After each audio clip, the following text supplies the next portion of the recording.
ब्रेकनंतर बुलेटिनमध्ये आपल्या सर्वांचं पुन्हा एकदा स्वागत।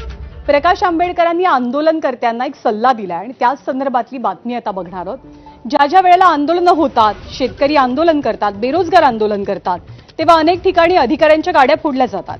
पण आता प्रकाश आंबेडकरांनी एक वादात सापडणारा सल्ला दिलाय। तो असा आहे की शेतकरी आणि बेरोजगारांनी अधिकाऱ्यांच्या गाड्या फोडून काही होणार नाहीये, तर राजकीय पक्षांच्या गाड्या फोडाव्यात असं आवाहन प्रकाश आंबेडकरांनी केलंय। लोकांना सरळ म्हणतोय, तुम्ही अधिकाऱ्यांना बडवून काय करणार आहात? अधिकारी निर्णय घेतो का?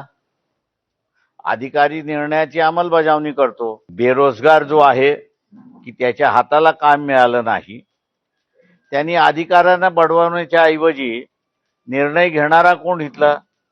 तर राजकीय पक्ष आहेत।